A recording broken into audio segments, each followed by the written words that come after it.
I spent $10,200 on my parents' big night and my name wasn't on the guest list. 78 seats. Mine was number 0. Mom said, "You're a waitress, not a guest." Later, she texted, "You can join by video if you're free." I replied, "No worries." I canceled everything. The bill vanished. The gift never delivered. The party ended early, but the real shock came later when they got home. "You're a waitress, not a guest." That's what my mom said when I asked about the missing name on the guest list. I didn't yell. I didn't even flinch. I just stood there clutching the clipboard, scanning all 78 names under the soft golden lights in the reception hall I paid for. Every cousin, every neighbor, the florist, even the piano player. Everyone had a seat, everyone but me. My name was nowhere, not even a courtesy chair in the back. But I paid for it. I started. Mom waved me off like I was offering ketchup at a wine tasting. "Sweetie," she said, stepping forward and brushing invisible lint off my black dress. "You look the part. No one will even notice." Dad chimed in from behind me. "Look, we needed help. You said you wanted to contribute." "I gave you $10,000, Dad," I whispered. "And $200 for the emergency flowers." "That's what I meant," he smiled. "You're already part of it." They walked away before I could finish the sentence that had been sitting in my throat since I saw the printed invitations last week, the ones they never sent me. That night was supposed to be a celebration, their 30th anniversary, a vow renewal, a fresh start. And in some twisted way, it was for them. For me, it was the first time I truly understood that blood didn't make you family. Expectations did, and I had clearly failed mine. I'd flown in 3 days early, took off work, canceled a friend's engagement party. I handled the catering, the venue, the decorations. I even dealt with the tux rental fiasco when Dad forgot his measurements and barked at the poor kid behind the counter. I didn't complain once, until the morning of the event. That's when I asked Mom where I was supposed to sit. She laughed like I told a joke. "Honey," she said, reapplying her lipstick in the mirror, "you'll be up and down all night. No point in wasting a seat." "A seat I paid for," I muttered. She turned slowly, eyes hard. "Don't start." That's when I realized this wasn't an oversight. It was a decision. The kind they made together. The kind where they smiled and said things like, "We're keeping it simple. Don't take it personally," while simultaneously posting about our loving family on Facebook, tagging everyone except me. Later that evening, while I stood near the cake table trying to swallow the humiliation, my phone buzzed. A message from Mom. "If you're free, you can join by video, maybe during the toast." I stared at the screen, the neon light of the venue bouncing off the glass, and typed back, "No worries." I didn't cry. I didn't scream. I did something worse. I canceled everything. The bill vanished. My account drained for their big night, suddenly locked. The gift I'd scheduled, a framed travel voucher to Tuscany, never arrived. And the party ended 2 hours early. No backup music, no wine refills. No one knew why. I watched from a side table as chairs scraped, heels clacked, and whispers floated. My mom's forced smile wilted as her perfect night unraveled. But the real shock came later, after they got home. They arrived around 11:40 p.m. I know because I saw the motion alert on the front porch camera, the one I installed, the one they forgot to return after the anniversary. No one texted, no one called, no thank you, no sorry, just silence until the next morning. Mom sent a message at 8:12 a.m. "Everything turned out beautiful. Couldn't have done it without you." No mention of the fact that I vanished halfway through. No mention of the gift that never arrived. No mention of the $10,200 I transferred to their account over the last 5 months. I didn't respond. 3 days later, my name popped up in the group chat. Not by her, but by my cousin Melanie. "Didn't see you at the event. Thought you were helping." That's when my sister Angela jumped in. She was there, staff in trance, followed by a photo. Me, bent over behind the dessert table adjusting candles. My back to the camera, black dress, hair tied. The caption, "From family to full-time help, level up." Heart reacts, laughing reacts. Thumbs up from Uncle Rich. I stared at the screen. My hands didn't shake. They burned. That wasn't a slip-up. That was the whole point. I was never supposed to be seen. I was supposed to blend in. Invisible labor dressed in love. The signs had been there for years. Last winter, I paid the heating bill on their house after Dad let it lapse. The summer before that, I wired Angela $3,000 for a car emergency. 3 weeks later, she posted a photo with her new golden retriever Bruno, captioned, "Surprise investment and happiness." I covered the deposit for their beach rental. I drove 6 hours to pick up my aunt from a rehab clinic. I edited Mom's entire resume for a part-time job she never applied to. They always said the same thing afterward. "You're just better at this stuff." No thank you. No offer to repay. Just more tasks. Dad played the straight-faced tyrant. He barked at me over Zoom about poor life choices because I didn't marry by 30. Mom was softer. Her words always wrapped in kindness with something sharp underneath. Her sentences always started sweet. "We know you're busy, but if it's not too much trouble, only you could pull this off, Angela." She didn't even pretend. Last September, she texted urgent at 2 a.m. because she needed someone to log into her student loan portal. Her password was helpless420. I did it. I fixed it. She replied with a single emoji. That was my role. Tech support, financial fallback, part-time therapist, unpaid logistics manager. So when I saw my name listed as Hager 0 in the guest spreadsheet, When I realized I had no plate, no card, no name, it wasn't an oversight. It was branding. You always wanted the spotlight, Angela told me when I finally asked her about it. That night, while they danced under string lights I paid for, I was restocking wine. My mom handed me her half-empty glass and said, "Can you swap this for the real one? The other one's too dry. And don't forget to smile. People are watching." I laughed. Not loudly, just enough for her to tilt her head, confused. The next day, the florist called. Her final invoice had bounced. I checked the statement. Mom had moved half the balance to a spa weekend charge at the same resort they'd gone to last year, without inviting me. I confronted her, not even angrily, just directly. She blinked and said, "Well, you didn't say it was urgent." No apology, just that she was rewriting the rules mid-conversation. And still, I stayed quiet, until the photos surfaced. Angela's Instagram carousel of perfect smiles, matching navy suits and pale peach dresses. Captioned, "A perfect night, a perfect family, so much love." Tagged, Mom, Dad, Lisa, Uncle Rich, Angela's ex-boyfriend, her yoga instructor. Not tagged me, not even a photo. I didn't exist.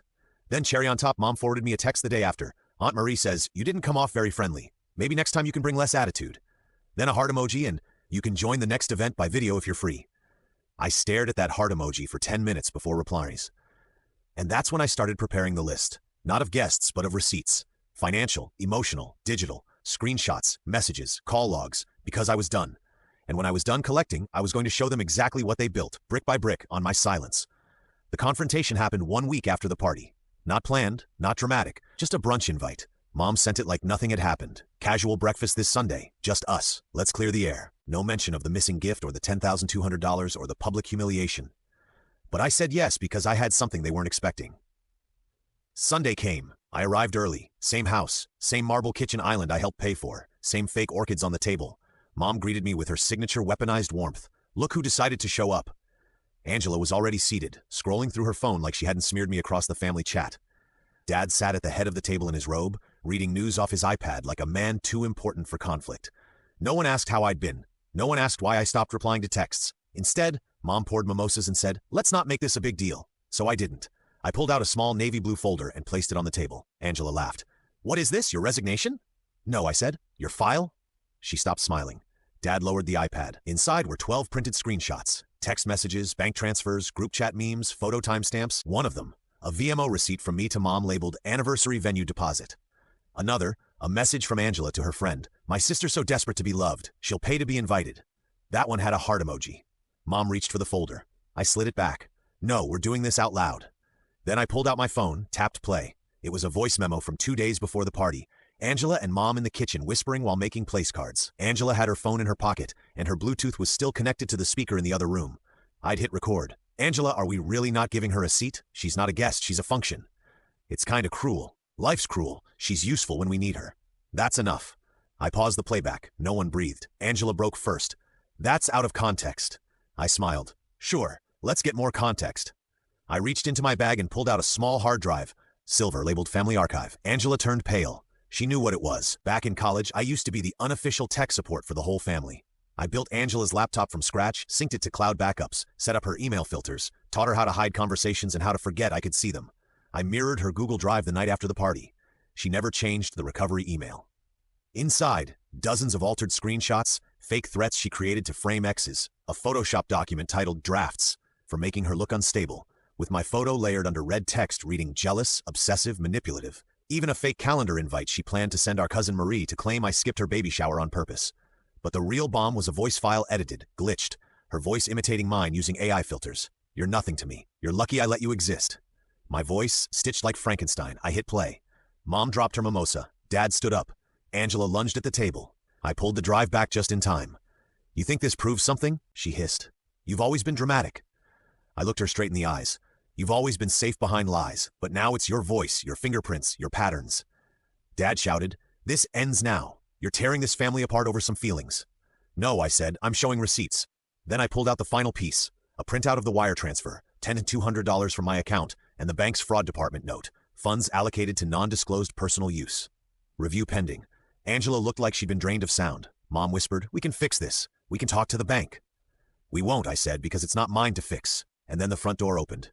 Everyone turned and walked Nathan, Angela's ex, the one she told everyone had cheated, ghosted, left her broken. He wasn't invited. I invited him. He walked in slowly, calm, a small envelope in hand.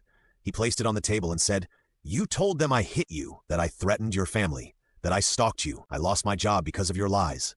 He looked at me, then back at her. But your cloud. You never logged out of mine. Inside the envelope were printed messages from her, begging him to fake an engagement, offering money to pretend they had history, threatening him when he refused. Angela turned to Mom. He's lying. You believe me, right? But Mom didn't answer. Dad sat down slowly, his hands shaking. For the first time, there was no defense, just exposure. I stood, looked around the room. From this moment on, I said clearly, I am no longer part of this family. Not legally, not emotionally, not financially. I held up a second folder, copies of account closures, revoked authorizations, name removals from joint lines. Angela started crying. Dad opened his mouth. I cut him off. You said I wasn't on the guest list. You were right. I was never invited, just expected. Then I turned and walked out. No one followed. I didn't sleep the night after the confrontation. Not from stress, from clarity. I sat at my desk until dawn, organizing everything. Screenshots, audio clips, financial records, the edited files Angela made, each one a small brick in the wall I was about to raise. At 8:03 a.m., I clicked post title, $10,200 later, a breakdown of what family looks like when you're not one of them. It wasn't a rant. It was an archive. The breakdown. Every transfer I made for their anniversary night with bank receipts. The screenshot of Angela's meme calling me to help. Audio proof of my mom calling me a function, not a guest. The fake voice files. Photos of me carrying crates and heels, time-stamped. The video of my father saying, if she wants to carry trays, she should at least smile. I blurred names slightly, just enough for plausible deniability, but not enough for confusion. Within 4 hours, the post hit 120,000 views. Comments exploded. Messages came in from strangers. I see you. I'm the oldest daughter too. This is not just your story, it's ours. By noon, 3 local news blogs had reached out. By 4 p.m., Angela deleted her Instagram. By 6:22 p.m., I got a message from an unfamiliar number. You're proud of this? Embarrassing your mother? It was Dad. At 6:37 p.m., Mom texted, we never meant to hurt you, but airing dirty laundry online is cruel. I raised you better. At 6:45 p.m., I replied just once. You raised me useful, not better. Then I blocked them both. Angela, meanwhile, tried a different strategy. She DM'd me through a burner account. Profile pic at Daisy, username normal days. This is all a huge misunderstanding. You know that, right? I sent her back one file, the voice filter she used to mimic me, labeled your nothing mix. She never responded again. But the real moment, the one that hit like a drumbeat through my spine, came 3 days later. My email pinged. Subject, Brava Grand Award notification. 3 months earlier, I had applied on a whim to a creative impact fund for underrepresented storytellers. I'd sent in a short essay about erasure, how daughters get rewritten as support staff, how silence becomes currency in toxic households. I'd forgotten I even applied. Now they were offering me $25,000 and a platform to turn my story into a digital dossier. Not because I was a victim, because I documented, because I'd survived and narrated it with teeth. I accepted. Then I made one more move. I bought a domain, familiarservantcult.com. I posted everything. Clean layout, organized receipts, watermarked documents, voice files compressed for streaming. No rage, just reality. At the top, in simple black text, you said I was the waitress, so here's the bill. Itemized. The next week was chaos. My mother posted a 7-paragraph Facebook status. We all make mistakes. Families heal, but not when someone is monetizing pain. My aunt tagged me in a forgiveness chain post. Angela created a new private profile and followed me again. Bio. Healing isn't linear. I didn't respond because while they were scrambling to edit their image, I was building something real. I launched a YouTube series, Invisible at the Table. Each episode, a story from someone like me, oldest daughters, excluded sons, quiet siblings who got used and erased. And I didn't just talk. I paid guests $500 each. Because telling your truth in public isn't free. It costs something. Sponsors came, viewers stayed. In the first 2 weeks, I crossed 80,000 subscribers. Then came the kicker. My mom sent a letter, handwritten, 2 pages, no apology, just vague metaphors. The heart sometimes speaks in silence. You must understand. I was raised by survival, not softness. At the bottom, she added, if you ever want to talk, we're here. Family is family. So I sent a package in return. Inside, a printed copy of their guest list with my name missing, a $0 invoice labeled reimbursement declined, a USB labeled you said I was too dramatic, this is just the raw footage. I didn't write a note. I let silence speak for me, just like they used to. But this time I owned the silence. It's been 6 weeks since the post, 4 since the website launched, 2 since my YouTube channel got verified, and 3 days since my mother tried to leave a comment under one of my videos using a fake name. She wrote, some people enjoy making monsters out of memories. Be careful. Victimhood is addictive. I hearted the comment. Not because I agreed, but because I wanted her to see that I recognized the tone even when it wore a wig and typed with gloves. I live differently now, not better in a flashy Instagram way, better in the no one has the keys but me way. I moved into a new apartment, small, clean, 11th floor, no shared walls, the Wi-Fi is fast, the fridge is stocked, no one knows the address, and my phone, it has a new number. The old one, the one tied to every wedding. Can you help with rent and emergency favor? Text. I buried it. Literally. I printed out a copy of the family group chat from the day of the party. The memes, the laughter, the absence. I rolled it up, taped it to my SIM card, and dropped them both in a mason jar. Then I drove out to the woods, dug a hole behind an abandoned trailhead, and left it marker. Here lies the last time I begged to be included. Angela's latest attempt was an email. Subject line, "I'm ready to talk now," as equals. Attached was a Google Doc titled Shared Accountability.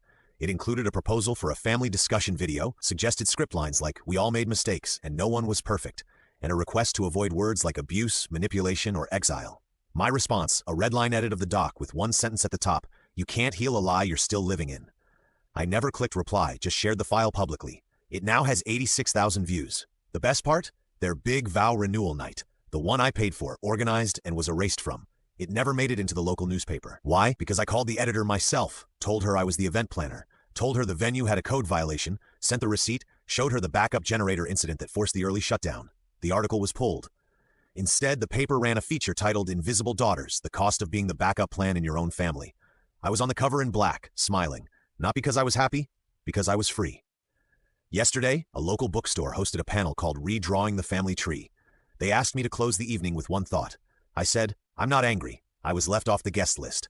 I'm grateful because now I know I'm not furniture to move around the table. I own the table, and not everyone gets an invitation." Mic dropped. The room stood up, and I left with nothing in my hands but my name, finally mine again. On the door of my apartment, just beneath the buzzer, there's a small metal plate I had custom engraved. It says, "Not family, not forgiving, not available." And underneath in smaller print, "Please leave all deliveries and apologies at the curb."